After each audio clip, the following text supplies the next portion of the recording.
ರಾಮ್ ಇರೋ ಮೊದ್ಲು ಮುಲ ಮುಚ್ತೀನಿ.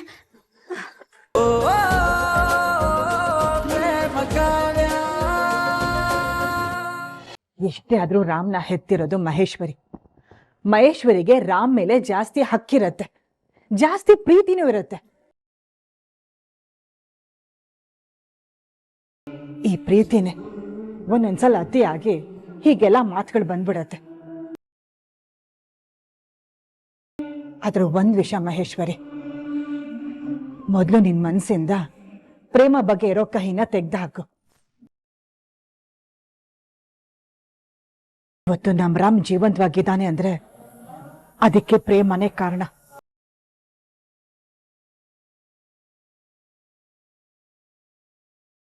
ಇದು ಮಹೇಶ್ವರಿ, ನಾವೇ ನಮ್ ಕಣ್ಣಾರೆ ನೋಡಿದ್ದೀವಿ.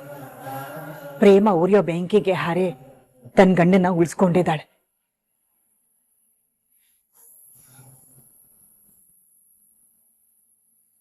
ಈ ಸಮಾಜದಲ್ಲಿ ಬರೀ ಸ್ವಾರ್ಥಿಗಳೇ ತುಂಬಿಕೊಂಡಿದ್ದಾರೆ.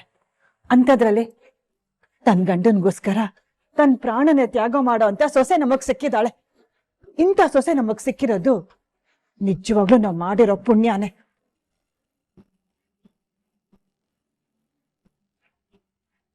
ಯಾವ ಕರ್ಮದ ಪುಣ್ಯಾಕ? ನಿಮಗವಳು ಮಹಾನ್ ಸತಿನೇ ಇರ್ಬೋದು, ಆದ್ರೆ ನನಗವಳು ಮಾಡೋ ಪ್ರತಿ ಒಂದು ಕೆಲಸಗಳು ನನ್ ಮಗನ್ ವಶ ಮಾಡ್ಕೊಳ್ಳೋದಕ್ಕೆ ಆಡೋ ನಾಟಕ ಅನ್ಸತ್ತೆ. ಅವ್ಳು ಮಾಡೋದೆಲ್ಲ ಬರೀ ನಾಟಕನೇ. ನೀವ್ ಹೇಳ್ದಾಗೆ ನಿಜವಾಗ್ಲೂ ಅವಳು ನಿಸ್ವಾರ್ಥಿನೇ ಆಗಿದ್ರೆ ನನ್ನ ಮಗ ಪ್ರೀತಿಸಿದ ಹುಡುಗಿನ ಮದ್ವೆ ಆಗೋದಕ್ಕೆ ಅವಳು ಬಿಡ್ತಾ ಇದ್ಲು. ಸುಳ್ಳು ಕತೆಗಳನ್ನ ಕಟ್ಟಿ ತಾಳಿ ಕಟ್ಟಿಸ್ಕೊತಾ ಇರ್ಲಿಲ್ಲ.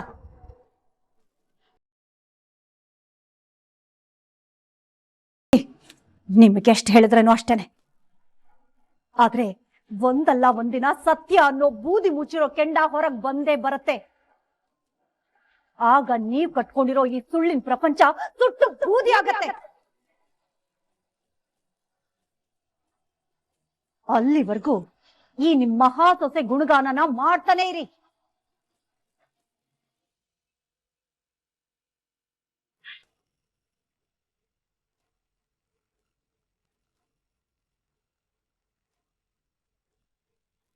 ನೋಡಿದ್ರ ಆತಗೆ ಸತ್ಯ ಹೇಳಿದ್ರೆ ಯಾವಕ್ಕೂ ಇಷ್ಟ ಆಗಲ್ಲ. ನೋಡಿ ಹೇಗೆ ಬುಸ್ಬಿಟ್ಕೊಂಡು ಹೋಗ್ತಿದ್ದಾರೆ.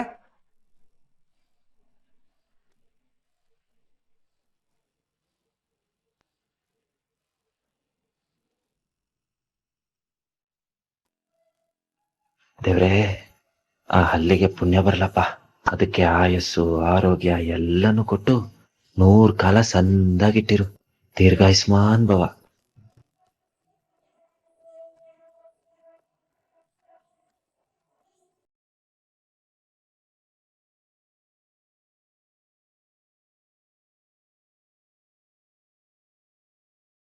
ಅಯ್ಯೋ, ಅದರ ಕತೆ ಎಲ್ಲ ಏನಿಲ್ಲ ಬಿಡು. ನನ್ಗೇನು ಬೇಜಾರಿಲ್ಲ ಕಾವ್ಯ. ಇದೆಲ್ಲ ಒಂಥರ ಖುಷಿನೇ. ನೀನೇನು ಸಾರಿ ಪಾರಿ ಕೇಳಬೇಕಾಗಿಲ್ಲ. ಬೇಕಾರೆ ನಾನೇ ನಿಂಗೆ ಥ್ಯಾಂಕ್ ಯು ಹೇಳ್ತೀನಿ. ವಾಟ್? ಅಲ್ಲ, ಅದು ಸೂರ್ಕಿತ್ತು ಊರಾಚೆ ಬೀಳಂಗೆ ಕೂಕೊಂಡಿಲ್ಲ ಅಂತ ಅನಾಹುತ ಏನಾಯ್ತು ಅಂತ ಕೇಳಿದೆ. ಮಾದೇವ, ಹಲ್ಲಿ ನನ್ ಮೈ ಮೇಲೆ ಬಿದ್ಬಿಡ್ತು ಮಾದೇವ. ಏನೋ ಹಲ್ಲಿ ಬಿದ್ಬಿಡ್ತಾ? ಹೌದು, ಇಷ್ಟುದ ಹಲ್ಲಿ. ನಾನು ಬುಕ್ಸ್ ಹುಡುಕ್ತಿರ್ಬೇಕಾದ್ರೆ ಅದ್ ನನ್ ಮೇಲೆ ಬಿದ್ಬಿಡ್ತು. ಅಯ್ಯೋಯ್ಯೋ, ಬಿದ್ದೆ ಹೋಯ್ತಾ? ಬರೀ ಬಿತ್ತ ಅಥವಾ ನಿನ್ಗೇನಾರು ಕಚ್ತಾ? ಹಲ್ಲಿ ನಮ್ಮನ್ ಕಚ್ಚುತ್ತಾ? ಅಯ್ಯೋ, ಬರೀ ಕಚ್ಚೋದೇನ್ ಬಂತು? ಹಂಗೆ ನಿನ್ನ ಅಗದು ಕಚ್ಚಿ ಚಕ ಚಕ ಚಕ ಅಂತ ಚಾಕ್ನ ಮಾಡ್ಕೊಂಡು ತಿನ್ಬಿಡ್ತದೆ. ಏನ್ ಹೇಳ್ತಿದ್ಯಾ ನೀನು?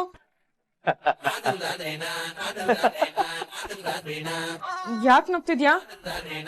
ಮತ್ತಿನ್ನೇನು, ಯಕಶ್ಚಿತ್ ಒಂದು ಹಲ್ಲಿಗೆ ನೀನೇನಾರ ಹೊಸಿ ಜೋರಾಗಿ ನಗಾಡ್ಬಿಟ್ರೆ ಗೋಡೆಯಿಂದ ಹಂಗೆ ಪಟ್ ಅಂತ ಕೆಳಗ್ ಬೀಳೋ ಪಾಪದ ಪ್ರಾಣಿ ಹಲ್ಲಿಗೆ ಲಚ್ ಕೊಡೋದು ಬಿಟ್ರೆ ಇನ್ಯಾರಿಗೂ ಏನು ತೊಂದರೆನೇ ಮಾಡದೇ ಇರೋಂಥ ಸಂಭಾವಿತ ಜೀವಿ ಹಲ್ಲಿಗೆ ಈಟೊಂದು ಎದುರು ಕಳದ. ಅದು ನೀನು ಅಲ್ಲಲ್ಲೇ ಕಾವ್ಯ, ಇದು ಪರಮಾಶ್ಚರ್ಯ. ನೀನು ಬಾಯಲ್ಲಿ ಇಡೀ ಭೂಮಂಡಲನೇ ಅಲ್ಲಾಡ್ಸೋ ಈ ಕಾಡ್ ರಾಕ್ಷಸಿಗೆ ಆಟ ಒಂದು ಎದುರಿಕೆ ಹುಟ್ಸೈತೆ ಅಂದ್ರೆ ಅಲ್ಲಿಗೆ ನಿಜವಾಗ್ಲೂ ಏನೋ ವಿಶೇಷವಾದ ಶಕ್ತಿನೇ ಇರಬೇಕು. ನನ್ನನ್ನ ಕಿಂಡಲ್ ಮಾಡೋ ಚಾನ್ಸ್ ಸಿಕ್ಕಿದ್ರೆ ಕಾಯ್ತಾ ಇರ್ತೀಯ ಅಲ್ವಾ ನೀನು? ನೋಡು, ನೀನ್ ಏನಂದ್ರೂ ಪರವಾಗಿಲ್ಲ, ಎಷ್ಟೇ ರೇಗ್ಸಿದ್ರು ಪರವಾಗಿಲ್ಲ. ನನ್ಗೆ ಹಲ್ಲಿ ಅಂದ್ರೆ ಭಯ. ನೀನ್ ಏನ್ ಮಾಡ್ತೀಯೋ ಗೊತ್ತಿಲ್ಲ, ನಾನಿರೋ ಕಡೆ ಹಲ್ಲಿ ಇರಬಾರ್ದು ಅಷ್ಟೇ. ಆಯ್ತು ಬಿಡು, ಏನಾರ ಒಂದ್ ವ್ಯವಸ್ಥೆ ಮಾಡಿ ಈ ರೂಮಲ್ಲಿ ಹಲ್ಲಿಗಳ ಸಂತತಿನೇ ಇರಬಾರ್ದು, ಹಂಗ ಮಾಡ್ತೀನಿ. ಅಲ್ಲಿ ಇಲ್ಲಿ ಒಂದೈತೆ, ಅಯ್ಯ ಅಲ್ಲೊಂದು.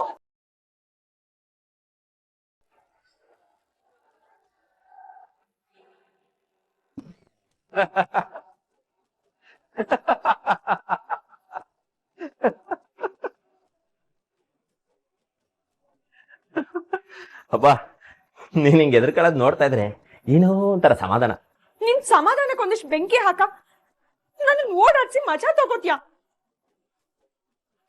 ನೋಡು, ನೀನ್ ಯಾವ ವಿಷಯದಲ್ಲಿ ಬೇಕಾದ್ರೂ ತಮಾಷೆ ಮಾಡು, ಆದ್ರೆ ಹಲ್ಲಿ ವಿಷಯದಲ್ಲಿ ಮಾಡ್ಬೇಡ. ಆಯ್ತು ಆಯ್ತು ಆಯ್ತು ಬಿಡು. ಅಲ್ಲ, ನೀನ್ ನೋಡಿದ್ರೆ ಹಿಂಗೆ, ನಿಮ್ಮ ಅಕ್ಕ ನೋಡಿದ್ರೆ ಹಂಗೆ, ನೀವಿಬ್ರು ಹೆಂಗ ಅಕ್ಕ ತಂಗಿ ಆಗ್ಬಿಟ್ರಿ ಅಂತ. ಏನು ಹಂಗೆ ಹಿಂಗೆ ಅಂತಿದ್ಯಾ?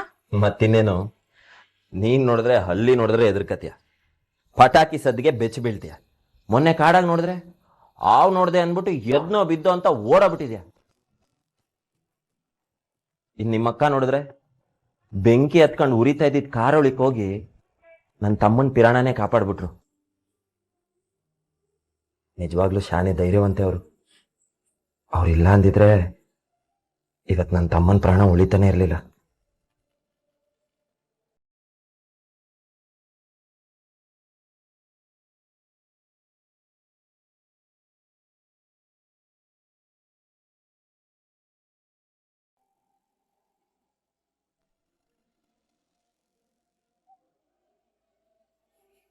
ಈ ಫೋಟೋದಲ್ಲಿ ನೋಡ್ತಾ ಇರೋ ವ್ಯಕ್ತಿನೇ ಡಾಕ್ಟರ್ ರಾಮ್. ಈ ವ್ಯಕ್ತಿ ತಪ್ಪಾದ ಟ್ರೀಟ್ಮೆಂಟ್ ಕೊಟ್ಟು ಮಿನಿಸ್ಟರ್ ಮಾಂತಯ್ಯ ಅವರು ಕೋಮಾಗೆ ಕಾರಣ ಆಗಿದ್ದಾರೆ. ಫೇಮಸ್ ಸರ್ಜನ್ ಡಾಕ್ಟರ್ ಅಂತಾನೆ ಕರ್ಕೊಳ್ಳುವ ಈ ವ್ಯಕ್ತಿ ಅದ್ ಹೇಗ್ ಡಾಕ್ಟರ್ ಆದ್ರು ಅನ್ನೋದೇ ಎಲ್ರಲ್ಲೂ ಪ್ರಶ್ನೆ ಮೂಡ್ತಾ ಇದೆ. ಇವರಿಂದ ಟ್ರೀಟ್ಮೆಂಟ್ ತಗೊಂಡ ಮಿನಿಸ್ಟರ್ಗೆ ಈ ಗತಿ ಬಂದಿದೆ ಅಂದ್ರೆ ಇನ್ನು ಜನಸಾಮಾನ್ಯರ ಗತಿ ಏನು? ಜೀವ ಕಾಯ್ಬೇಕಾದ ಹುದ್ದೆಯಲ್ಲಿಟ್ಕೊಂಡು ಜೀವಕ್ಕೆ ಅಪಾಯ ಆಗೋ ಹಾಗೆ ಮಾಡಿರೋ ಈ ವ್ಯಕ್ತಿ ಈ ತರ ಮಾಡಿರೋದು ಇದೇ ಮೊದ್ಲ? ಇಂಥ ಘಟನೆಗಳು ಹಿಂದೆಯೂ ನಡೆದಿದೆಯಾ ಅನ್ನೋದು ತನಿಖೆ ಮುಖಾಂತರ ಹೊರಬರಬೇಕಿದೆ.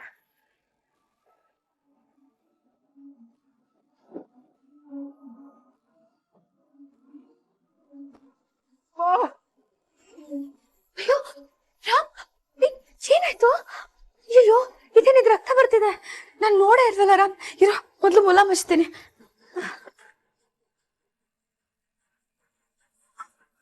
ಏನ್ ರಾಮ್ ಇದು? ಇಲ್ಲಿ ನೋವ್ತಾ ಇದ್ಯಾ?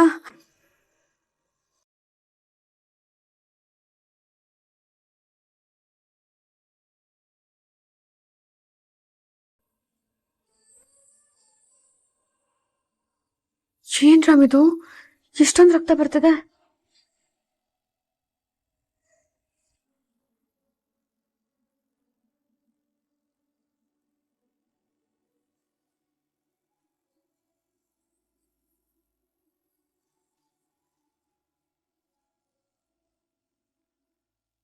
ಆಗೋಯ್ತು, ಇನ್ನೊಂದು ನಿಮಿಷ.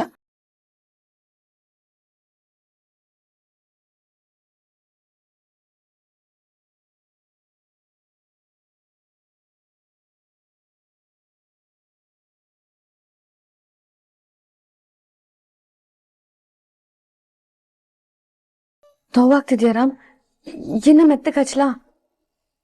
ಇಲ್ಲ, ನೋವೇನೂ ಇಲ್ಲ. ನೀನೇನು ಚಿಂತೆ ಮಾಡ್ಬೇಡ ರಾಮ್. ಈ ನೋವು 2 ದಿನ ಇರುತ್ತೆ, ಆಮೇಲೆಲ್ಲ ಮಾಗೋಗುತ್ತೆ. ಸರಿ.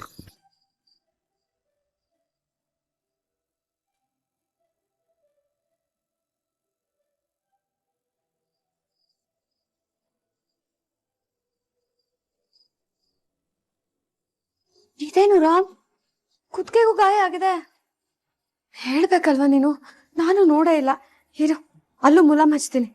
ಪರವಾಗಿಲ್ಲ ಪ್ರೇಮ, ನಾನು ಹೆಚ್ಕೊಳ್ತೀನಿ, ಕೊಡು. ಕುತ್ತಿಗೆಗೆ ಹೇಗೆ ಹಚ್ಕೋತೀಯ ರಾಮ್? ನಿನಗ್ ನೀನೇ ಹಚ್ಕೊಳ್ಳೋದಕ್ಕಾಗತ್ತಾ? ಕೈಗೆ ಬೇರೆ ಗಾಯ ಆಗಿದೆ. ನಾನು ಹಚ್ತೀನಿ, ನೀನ್ ಸುಮ್ಮನೆ ಇರು.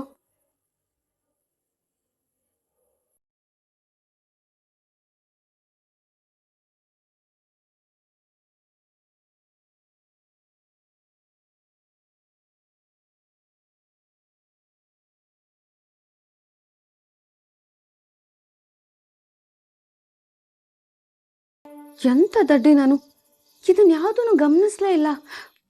ಛೇ ಪಾಪ ನೀನು, ಎಷ್ಟು ಕಡೆ ಗಾಯ ಆಗಿದ್ರು ಸುಮ್ಮನೆ ಇದೆಯಾ? ನಂಗೆ ಒಂದ್ ಮಾತು ಹೇಳೋದಲ್ವಾ, ನಾನು ನೋಡ್ಕೊಂಡಿಲ್ಲ. ಸಾರಿ.